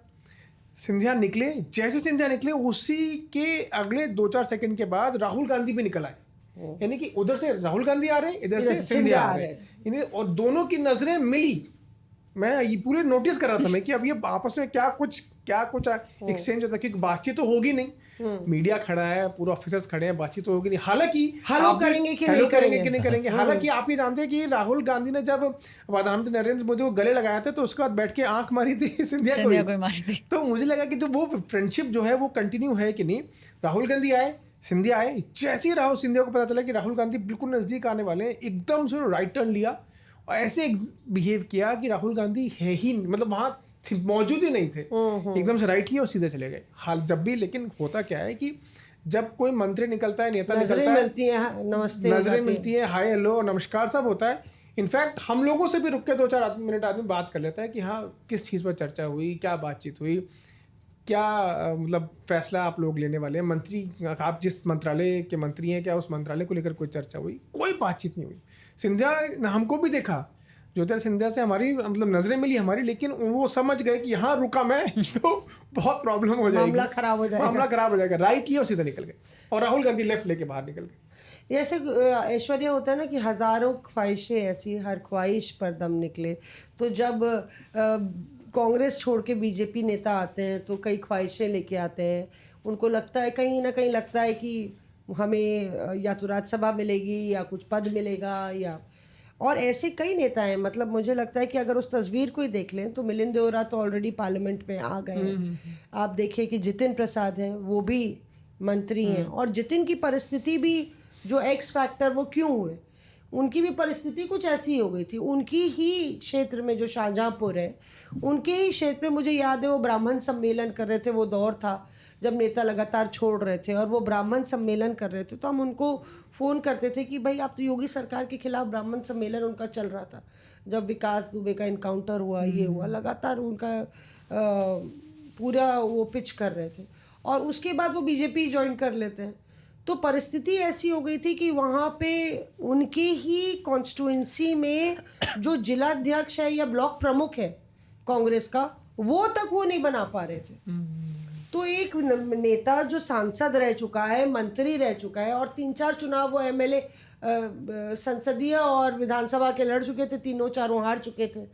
तो व्हाट ड्राइव्स अ नेता आउट, और वो उस तरह का आउटरीच ही नहीं हुआ। हमें याद है कि उनके पीछे पीछे उनके घर, उनके इधर उधर हम दौड़ रहे हैं, फिर देख रहे हैं कि उनकी गाड़ी सीधे जा रही है और एकदम से अमित शाह के घर पे मुड़ जाती है। तो मतलब कि सबसे पहले जितिन प्रसाद अमित शाह से जाके उन्होंने मिले और उसके बाद पार्टी ज्वाइन की। तो दूसरे दिन सुबह हम 7 बजे उनके घर पहुंच गए, बहुत नाराज़। अरे सारे, मतलब कि एक वक्त आया था कि हमारे बॉस कह रहे थे तुम बीजेपी ही कवर कर लो वो बोले कि सब तो तुम्हारे नेता चले गए, तुम बीजेपी ही कवर कर लो। हमने कितने नेताओं को पूरा 24 अकबर रोड से या उनके घर से बीजेपी के दफ्तर तक बाइज्जत छोड़ा है पीछे गाड़ी पे ट्रेस करते हुए, फॉलो करते हुए छोड़ा। एक वो दौर था, हर रोज फोन आता था, अरे किसकी ज्वाइनिंग हो रही है बीजेपी में। एक मैसेज आता है कि eminent personality to join at this time at BJP headquarter. एकदम मैं बोला, हम नहीं मालूम किसकी ज्वाइनिंग हो रही है, रोज ही ज्वाइनिंग होती रहती है। हम आज आ गए इस बात से। तो वो जितिन प्रसाद, हम सुबह 7 बजे हम खड़े हो गए। तो हमारी ही तरफ से हमारे एक वरिष्ठ सहयोगी हैं अशोक जी भी वहाँ पे थे मौजूद। वो तो अशोक जी का बड़प्पन है कि उन्होंने कहा कि तुम कर लो। मैंने कहा आखिरी बार मेरा मौका है, जब तक कांग्रेस में थे, और जाने के एग्जिट इंटरव्यू तो होना चाहिए ना एक कांग्रेस बीट रिपोर्टर द्वारा। तो वो इंटरव्यू हमने उनका लॉन में किया था, और बड़ा लॉन में किया था। और कई बारी ये होता है, चाहे वो जितिन आप ले लीजिए या मिलिंद ले लीजिए, मतलब ये होता है कि आपका जो पॉलिटिकल एग्जिस्टेंस है वो कहीं ना कहीं, कई लोग ने बोला, अभी संजय निरुपम से आपका फ़ोन आया हम लोग शुरू ही कर रहे थे चर्चा, और हमने कहा हाँ सर, हम पर्सन नॉट ग्रेटा पे आज चर्चा करें। उन्हीं ने मुझे ये शब्द दिया कि मैं पार्टी में पर्सन नॉन ग्रेटा हो गया था, मतलब कि मतलब पर्सन नॉन ग्रेटा, मतलब ना मैं इधर का ना उधर का, मुझे पूछने वाला नहीं कोई।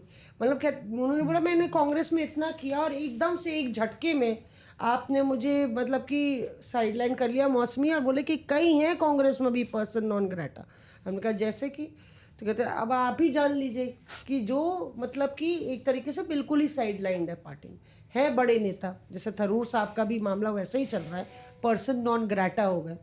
तो बोले कि मैं पर्सन नॉन ग्रेटा हो गया था, और मैंने जब बोला कि मैं छोड़ रहा हूँ तो मुझे तुरंत जयराम रमेश का फ़ोन आया। वो बोल रहे थे कि जयराम रमेश का फ़ोन आया, अरे क्या कर रहे हो संजय, रुके रहो। तो वो बोला कि मैं क्या करूँ, इनफ इज़ इनफ। उनको काफ़ी बेइज्जती हो गई थी और लगातार उनके लिए अपशब्द कहे जा रहे।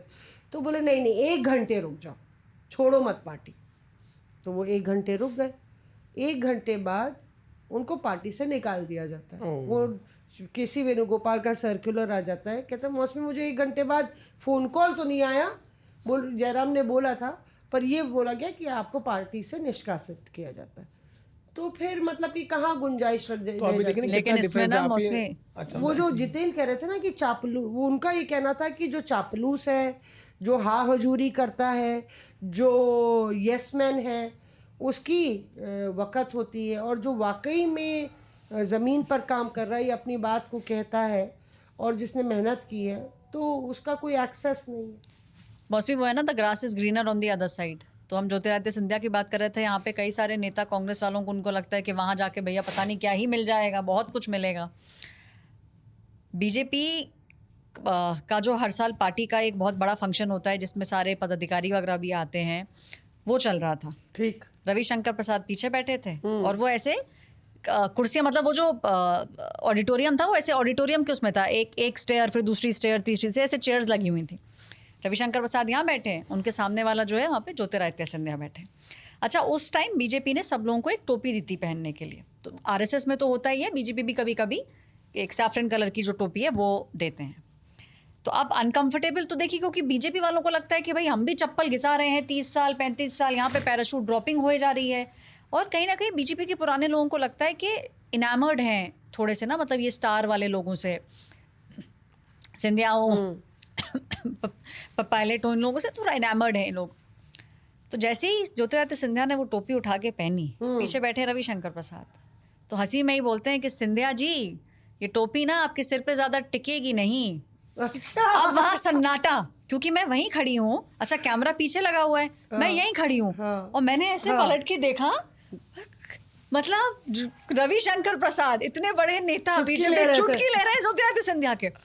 अच्छा, ज्योतिरादित्य सिंधिया भी महाराजा हैं, पलटे ऐसे पीछे, टोपी ऐसे एडजस्ट की है, और वो सारे टाइम एक ही पोजीशन में बैठे रहे कि ये टोपी जो है ना अब गिरने नहीं चाहिए।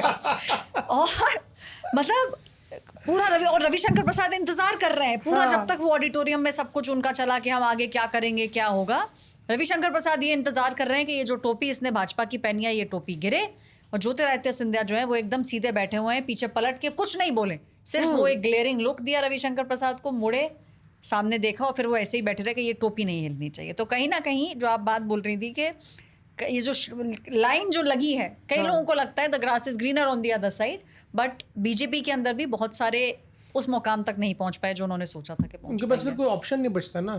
आप क्या करेंगे? आप अगर आप पार्टी में हैं तो सरकार सत्ता में है तो कुछ काम होगा तो आपका काम हो जाएगा। अगर आप छोड़ देते तो उससे कुछ नाराज होने से कुछ फ़ायदा नहीं होगा ना। इसलिए मुखर तौर पर आवाज़ निकल के आती नहीं है।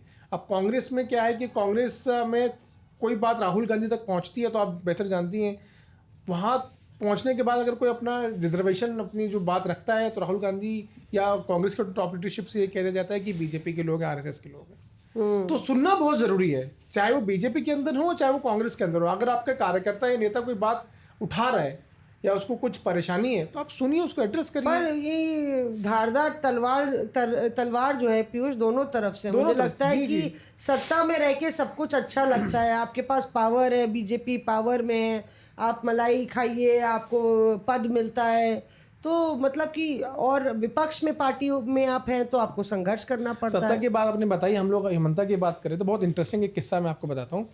मेघालय में चुनाव हुए, मेघालय में जब चुनाव हुए तो एनपीपी कॉनराड सांगमा की पार्टी और बीजेपी अलायंस में थे। एकदम से क्या हुआ कि इलेक्शन से ठीक पहले ये डिसाइड किया गया कि एनपीपी और बीजेपी अलग अलग चुनाव लड़ेंगे और 60 सीटें हैं वहाँ पर, और वहाँ पर ये डिसाइड किया गया अलग अलग चुनाव लड़ेंगे और दोनों एक दूसरे के खिलाफ जो है बयानबाजी करते हुए नजर आए, क्योंकि बीजेपी का हमेशा से ये रहता है मोटिव कि जहाँ पर भी चुनाव लड़ रहे हैं वहाँ पर अपने रूट्स जो है वो उसको एक्सपैंड करें। तो जैसे ही चुनाव के नतीजे चुनाव हो गए, कंप्लीट हो गए, the day elections results were to out, उस दिन क्या हुआ कि सुबह 8 बजे, मैं इसलिए बता रहा हूँ क्योंकि मैं तुरा में मौजूद था और कॉनराड सांगमा भी वहाँ पे मौजूद थे। वो तुरा से चुनाव लड़ते हैं, मेघालय में तुरा से चुनाव लड़ते हैं। 8 बजे के आसपास हम उनके घर के बाहर मौजूद थे और हमने पूछा कहाँ पर है सर, अगर एक इंटरव्यू हो जाए, रिजल्ट्स आने वाले हैं, 11 बजे तक पिक्चर साफ हो जाती है, 7 बजे काउंटिंग जो है वो शुरू हो जाती है। तो मुझे पता चला कि उनकी बातचीत जो है वो हिमंता बिस्वा शर्मा से चल रही है। और आप सोचिए कि जो दो अलग अलग राजनीतिक दल एक दूसरे को पिछले 1-1.5 महीने में कई सारी बातें बोल रहे थे, एक दूसरे के खिलाफ बयानबाजी कर रहे थे, आज उन्हीं दोनों के जो बड़े नेता हैं आपस में बातचीत कर रहे हैं कि भाई नतीजे आते हैं तो कैसी चीज़ें करनी चाहिए। उसके बाद 11 बजे के आसपास जब पिक्चर साफ हो जाती है और 26 सीटें जो है वो जीतते हैं कॉनराड सांगमा की पार्टी एनपीपी और बीजेपी को 3 सीटें आती हैं, उसी वक्त जो है मेरे को बताया जाता है कॉनराड सांगमा की तरफ से कि हिमंता बिस्वा शर्मा से बात हो गई है। जो दो पार्टियां एक दूसरे के खिलाफ चुनाव लड़ी थी वो एकदम से जो है एक साथ चुनाव लड़ने के लिए, एक साथ सरकार बनाने के लिए तैयार हो जाती हैं और फिर से वापसी जो है एनडीए में हो जाती है। एक सत्ता की जो का नशा होता है और सत्ता की जो मलाई है वो हमें फैक्टर देखना पड़ेगा इसमें। पर जैसे कि हम लोग चर्चा कर रहे थे और हम लोग साइडलाइन नेताओं की चर्चा करेंगे अक्रॉस पार्टीज, जो आपको लग रहा है कि पर्सन नॉन ग्राटा हो गए हैं और उड़ने वाले हैं थरूर के, क्योंकि थरूर साहब सिर्फ एक कड़ी है और भी बहुत सारी चिड़ियाएं हैं जो फिराक में है कि दूसरा घरौंदा ढूंढे। उससे पहले जगदम्बिका पाल साहब का जिक्र करते हैं जितेंद्र, क्योंकि जगदम्बिका पाल साहब एक काफ़ी वरिष्ठ नेता थे, कांग्रेस पार्टी में एक लंबे कार्यकाल तक रहे, पूर्व मुख्यमंत्री रहे उत्तर प्रदेश के। उनकी स्टोरी काफ़ी इंटरेस्टिंग है। मुझे तो वो किस्सा याद आता है कि राहुल गांधी से वो बात करने के लिए बहुत दिन से समय मांग रहे थे, आपस में चर्चा होती है और एक दिन राहुल गांधी उनको गाड़ी में बैठाते हैं, क्या आइए बात कर लेते हैं, और बात करते करते उनसे जब बात करते हैं फिर उनको कहीं बीच रास्ते में छोड़ देते हैं, मतलब बातचीत ख़त्म हो जाती है या कहीं छोड़ देते हैं और फिर वो अपनी गाड़ी बुलाते हैं और जाते हैं आगे। तो पाल साहब से क्या किस्सा रहा कि मतलब अभी भी मैं देखती हूँ कि यहाँ पे जिस तरीके से उनको तवज्जो बीजेपी में दी गई है, वक्फ में काफ़ी उनका जो जिस तरह से वो चेयरमैन रहे, और तो एक तरीके से नेताओं का जो है ना उनकी बातें खिल जाती हैं कि भाई अगर सम्मान मिले, मान मिले, रोल मिले, भूमिका मिले। बहुत सारे नेताओं को तो मिला है मौसमी, बीजेपी कांग्रेस से बीजेपी में आकर के अच्छा सम्मान मिला है। बहुत सारे लोग अभी भी निचले पायदान में हैं, उनको कुछ भी नहीं। ये जगदम्बिका पाल के बारे में वो बात कर रहे थे अभी, उनकी जो डिनर या फिर लंच टेबल होती है ज़्यादा उसी में बात करते हैं वो, आप सभी लोग उसमें शामिल रहते हैं। तो उसमें वो बता रहे थे कि 42 सालों का हमारा पूरा करियर है, राजनीतिक करियर। 42 साल लंच पे चर्चा चल रही थी। एमएलसी रहे हैं, 2 बार विधायक भी रहे हैं, मंत्री रहे हैं इस राज्य में, इस उत्तर प्रदेश में 1 दिन के मुख्यमंत्री भी रहे हैं, और पिछले 4 बार ये 5 वो है सांसद हैं। ये इतना बड़ा उनका राजनीतिक करियर है। कांग्रेस पार्टी ने जब राहुल गांधी, आपने बताया कि बीच रास्ते में उनको छोड़ दिया, तो राहुल गांधी का यही एक तरीका होता है कि उनको समझ में नहीं आता है कि किस व्यक्ति से किस टाइप का ट्रीट किया जाए। शशि थरूर के बारे में भी इसी तरीके के लोग कयास लगा रहे हैं कि कहीं शशि थरूर चल रहे हैं, हालांकि वो देश की बात कर रहे हैं, सारा चीज़ है, लेकिन उनके छोट भैये नेता जो हैं, इतने बड़े स्ट्रेचर के नेता शशि थरूर हैं, बता रहे हैं उनके बारे में बता रहे हैं कि उनके बारे में बता रहे हैं कि बाज की तरह, गिद्ध की तरह, इस तरीके के ट्वीट्स उनके लिए डाले जा रहे हैं। तो ये कांग्रेस पार्टी में एक बड़ी विडंबना रही है और उनको वो समझ नहीं पाते नेताओं को। गुलाम नबी आज़ाद की आप बात देख लीजिए, हालांकि गुलाम नबी आज़ाद को मुकम्मल जहां नहीं मिला, इधर भी वो अपना इधर उधर ही हैं। आपने तो देखा है कि अपना बागान या तो दिखाते हैं, सुरक्षा, आप देखें कि नहीं उनका बगीचा, बगीचा तो मैं तो अंदर नहीं गया हूँ, उनके लेकिन बगीचे का जिक्र प्रधानमंत्री भी कर चुके हैं। जी जी जी। उनके बगीचे में फरवरी के महीने में उनका बगीचा जो है वो CPWD का उनको फर्स्ट प्राइज मिलता है। तो गुलाम नबी आज़ाद साहब कावा के साथ अभी बगीचे का भ्रमण पत्रकारों को हमेशा कराते हैं। जी जी। बहुत शौकीन है और वो अलग अलग फ्लावर्स जो होते हैं, क्रिजेंथेमम से लेके डॉग फ्लावर और डेजीज और लिलीज, वो सारे रंग बिरंगे, उन कहते हैं कि ये हमारी कश्मीर है। मतलब मेरे लिए ये कश्मीर है, मुगल गार्डन टाइप में, मुगल गार्डन जैसा उन्होंने अपना बनाया हुआ। तो उनके बगीचे की तवज्जो जब कांग्रेस में नहीं हुई तो गुलाम साहब को लगा कि बीजेपी में हम जाके आज़ाद होंगे। और लेकिन इस बार वो थोड़ा नाराज़ भी हो गए हम लोग से, क्योंकि सारा बीट हम लोग, दरअसल दर्शकों को भी बता दें कि हम लोग बीट कवर करते हैं। कोई विपक्ष कवर करता है, कोई सत्ता पक्ष कवर करता है, कवर करते हैं, उस बीट के नहीं है हम लोग। तो कई लोग कहते हैं ना कि अरे ये हमेशा राहुल गांधी की इवेंट में पहुंच जाती है। अरे राहुल गांधी की कांग्रेसी है क्या? कांग्रेसी है क्या? अरे भाई राहुल गांधी की इवेंट में हमको पहुंचना इसलिए जरूरी है, हम उसको कवर करते हैं एक पत्रकार के तौर पे, एक रिपोर्टर के तौर पे।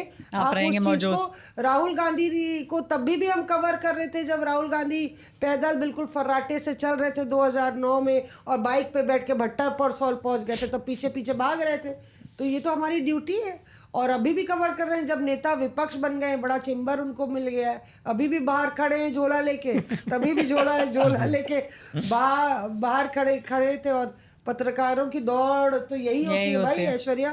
तो मैं ये बता रही थी कि किस तरीके से वो इस बारी नाराज हो गए कि आप लोग आते ही नहीं हैं मिलने के लिए। अब जब मुद्दा हो तो उस मुद्दे के लिए आप मुलाकात करने के लिए आते हैं। उनके वहाँ हमेशा मतलब कि वो बड़ा कहते हैं, इस बारी मैंने किसी को भी अपना बगीचा देखने के लिए नहीं बुलाया, क्योंकि आप लोग कोई भी, बहुत पत्रकार बहुत मतलबी होते हैं। अब बताइए, मतलब ये भी तोहमत हम लोग को होते, मतलबी नेता मतलबी नहीं होते हैं। वो तो देखिए, they all Hunt for greener pastures. तो अब शो के एंड में हम लोग चर्चा करेंगे, मैं नाम नहीं बताऊंगी, पर चर्चा करेंगे पर्सन नॉन ग्रेटा की। मतलब आपको कौन सा कोई एक नेता की चर्चा कि भाई ये नेता किस तरह से दुखी है और कहीं जाने के लिए देख रहा है। शुरुआत कौन करेगा बताइए? मेरे पास है एक नाम, कांग्रेस का ही नाम बता सकते तो बताइए। हाँ, मुझे लगता है कार्ति चिदम्बरम। मुझे लगता है चिदम्बरम फैमिली जो है उसको ये लगने लग गया है अब कि कहीं ना कहीं वो बहुत इररेलेवेंट हो चुके हैं और पर्सन नॉन ग्राटा जो है, बिकॉज जो मैंने पार्लियामेंट में देखा है, बड़ा बम फोड़ रही है ऐश्वर्या, देखिए। ब्रेकिंग न्यूज भी हो सकती है। हाँ, कि और मुझे ऐसा लगता है कि ब्रेकिंग न्यूज और आई है, ये देखिए कि शायद कार्ति चिदम्बरम, पी चिदम्बरम, दोनों फादर सन डुओ को ये लगने लगा है कि पर्सन नॉन ग्राटा जो है, जो कैपेबिलिटी है, जो जिस तरीके से उनको कांग्रेस के अंदर जो फोरफ्रंट पे उनको खेलना चाहिए, उस तरीके में कांग्रेस पार्टी उन लोगों को वो नहीं देती है। तो कांग्रेस के उसका बड़े नेता, रीजन मुझे यही लगता है कि मतलब आप पार्लियामेंट वगैरह में भी देखेंगे ना, तो एक मकर द्वार, हम जिस द्वार के बारे में इतनी बात करते हैं, तो आप जब एंटर करते हैं, 2 बार प्रियंका गांधी, सिर्फ 2 बार मुझे अकेली मिली, वो उतरी थी नीचे, वरना अगर प्रियंका गांधी उतरेंगी तो आपको केसी वेणुगोपाल, मणिकम टैगोर, बाकी और कांग्रेस के जो नेता हैं, गौरव गोगोई, ये लोग ज्यादातर उस साथ में ही उतरते हैं। तो आपको ये साफ डिस्टिंग्विश दिख जाता है कि कौन से वो बड़े नेता हैं जो बोलते अच्छा हैं, जिनके अंदर कैपेबिलिटी है, लेगेसी भी है जिनके पास, लेकिन वो आपको इनके आसपास नहीं दिखेंगे। तो मेरा ऑब्जर्वेशन तो ये। एक बार कार्ति चिदम्बरम ने यह कहा था कि मैं मुख्यमंत्री तो जरूर बनूंगा तमिलनाडु का, चाहे कोई भी रास्ता मुझे अपनाना पड़े, चाहे मुझे पार्टी दे मौका या ना दे। आपको कहा था ये? डिस्कशन चल रही थी, चर्चा चल रही थी, रिपोर्टर्स, ये तो बताइए। हाँ, तो उसमें कहा था, और उसमें एक चीज़ और उन्होंने कही थी कि अगर मेरे पास, राहुल गांधी को लेकर उन्होंने कहा था कि अगर मेरे पास 100 सांसदों का समर्थन हो तो मैं सरकार की नाक में दम कर दूं। तो जो बात ऐश्वर्या कह रही है वो बिल्कुल 100% सही है। कभी भी ये ब्रेकिंग न्यूज़ एक्चुअल न्यूज में कभी भी जो है तो देखिए भैया का बीजेपी रिपोर्टर्स के पास जो पाला बदलने वाले हैं उनकी ज्यादा खबर रहती है। देख रहे हैं जितेंद्र, विनोद देख रहा है, विनोद क्या हो रहा है? लेकिन ये हमारे विनोद है, ये हमारे विनोद भी है, ये हमारे संजय कांग्रेस भी है। बड़े नेता सवाल भी खड़ा कर देंगे, सवाल खड़ा कर वो ये देंगे, कह देंगे कि ये बीजेपी मन वाले था हैं। नहीं, मन था जाने का या फिर डर था ईडी सीबीआई का? तो ये तो सवाल खड़ा हो सकता है। खैर चर्चाएं चल रही हैं, और उसमें जैसे कि जितेंद्र भी बता रहे थे कि एक नेता से हम मिले थे, क्योंकि उनका नाम मैं नहीं लूँगी, उनके बंगले की चर्चा हो रही थी। जब राहुल गांधी के पास ऑफिस नहीं था, बंगला नहीं था, तो शायद उनका बंगला मांगा गया और उनका बंगले के कुछ प्रॉब्लम थी, तो एक नेता को तो किसी प्रदेश भेज दिया गया जिन्होंने बंगला मना किया था या कुछ किया था कि मुझे मैं बंगला नहीं दे सकता हूँ, तो उनको किसी प्रदेश के भेज दिया गया कि आप जाके वहाँ पे ड्यूटी देश करिए। निकाला। हाँ, तो उनको यहाँ दिल्ली से प्रदेश भेज दिया गया।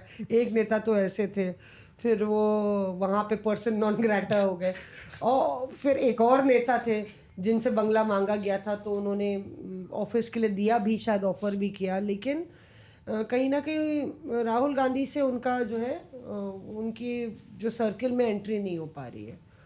और नेताओं का ऐसा रहता है ना, जब तक आप सांसद हैं, जब आप सांसद नहीं होते हैं तो आपको सांसद बनने की लालसा है। जब आप सांसद बन जाते हैं तो आप कोई पद अधिकारी नहीं है, टीम लीडर नहीं है, तो वो चाहिए होता है। मैंने देखा है कि मतलब कि अलग सी बेरुखी फेस पे, बिल्कुल बिना चमक के, हताश, परेशान। हम कहे क्यों भाई, इतना भाई सांसद होना भी बड़ी बात होती है, और उनको इनर सर्कल में एंट्री मिल नहीं रही है, तो किसी तरह से खरगे साहब के ऑफिस से बातचीत करके अपना काम चला रहे हैं, क्योंकि दो पावर सेंटर्स है कांग्रेस में।